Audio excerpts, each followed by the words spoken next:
Hello guys, I'm Dr. Thompson, the instructor of the T-Square OET Academy.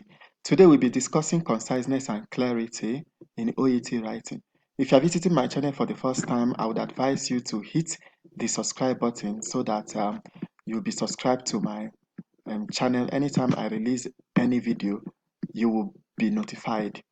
Conciseness and clarity is a part of your assessment criteria. So you need to take this tutorial very serious.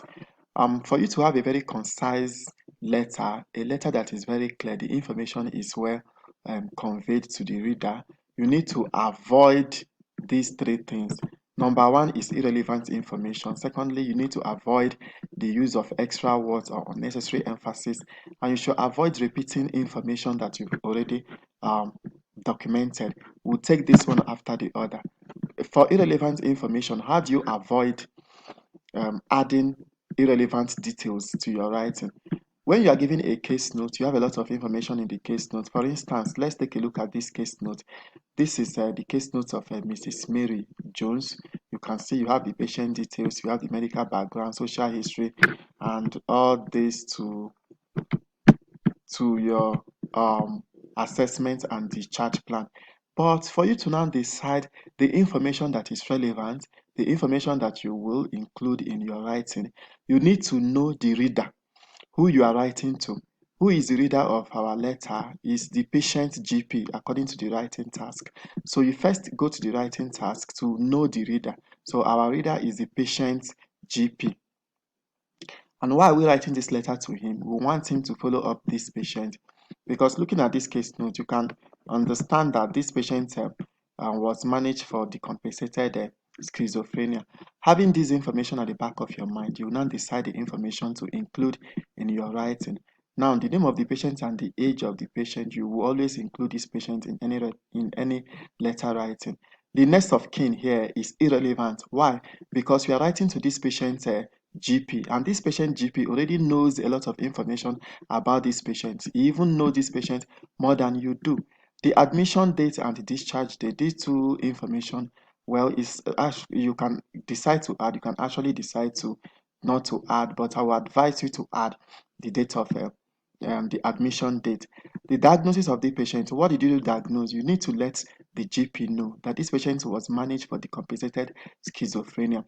Now, here is the medical background. In the medical background, you can see that this patient has schizophrenia, hypertension, diabetes, not compliant with medication, and the schizophrenia was diagnosed in 2000, hypertension in 2010, and diabetes in 2011. It's with this information, you don't need to add them, because the GP, the patient GP, already knows these details about Mrs. Miss Jones. Let's look at the social history. So the medical background will not add it to our writing. For the social history, this patient is unemployed, on disability allowance, takes cocaine, alcohol, and smokes cigarettes.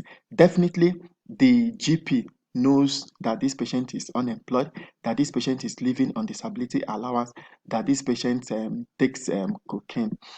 So the social history, we don't need to add it because we are writing to the patient's GP.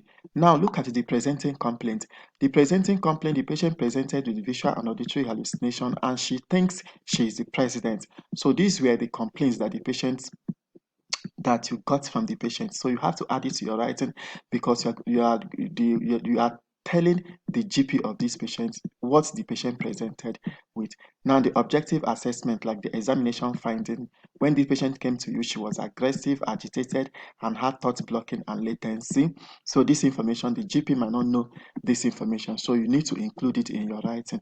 The investigation we requested were full blood counts, EU creatinine, random blood sugar, thyroid function test and liver function test. So we will include this information in our writing. And the patient was treated for risperidone, and these were our nursing management. So you also need to include all this information in your letter writing. Now, today that you are about to discharge the patient, you assess this patient.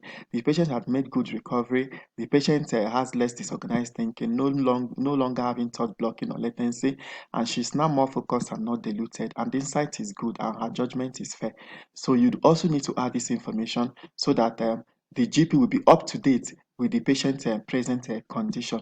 Now, your discharge plan, what you want the GP to do for this patient, that they should continue with risperidone for 2 months and then change to 2 milligram daily. So you can see, because we know the person we are writing to, that is the patient GP, and we know the purpose of this letter is for the GP to follow up this patient, and we know the reason for our writing, because the patient was managed for decompensated schizophrenia, and she has recovered. So that's why we are discharging the patient. So with this information at the back of our mind, we were able to select appropriate information. So if you are writing if you are writing a referral, if you are writing a referral letter, a discharge letter, or a transfer letter, the reader is very important. The person you are writing to, you must know, is the person a doctor, a nurse, a dietitian, a physiotherapy.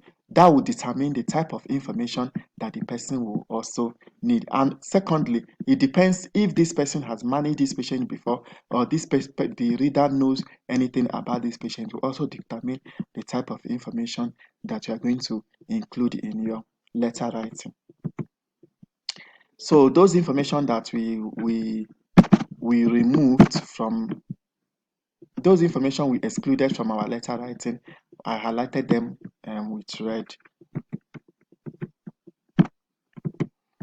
So the next thing we are going to discuss, we are going to talk about now, is the next thing to talk about now is avoiding the use of extra words. For example, look at this some sentences that I extracted from some of my students' writing. Look at this first statement. This statement reads, Mr. Charles is a hypertensive patient. Yes, so for someone to be hypertensive, that means the person is already a patient.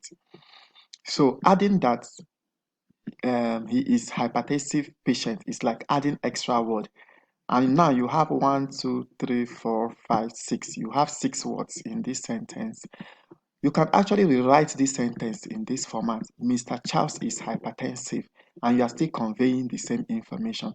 So if you've written a sentence and you think there is a word, 1 or 2 words you can remove to still make that same statement to convey the same information, please do that. It helps your writing to be more concise.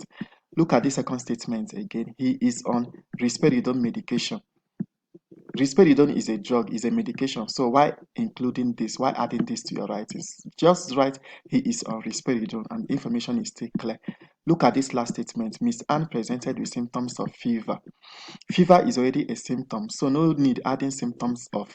Here I just wrote Miss Anne presented with a fever, still conveying the same message. So these ones are clearer, while these ones are less concise. So another thing you should also avoid is unnecessary repetitions in your writing. For instance, take a look at this letter. Look at the first paragraph, look at the second paragraph, look at the third paragraph. If you look at the second paragraph, this person said that the Brenda was seen today with persistent symptoms such as fever, sore throat, right knee joint. In the third paragraph again, he repeated and said, Brenda's illness started on this date with a fever, sore throat, and right. So you've documented these symptoms before. Despite in your case note, they repeated the symptom again. Maybe patient still presented with the same symptom. You are not supposed to be repeating those symptoms all over. You can write this statement like this. Brenda was initially seen with similar symptoms. Brenda was initially seen with similar symptoms.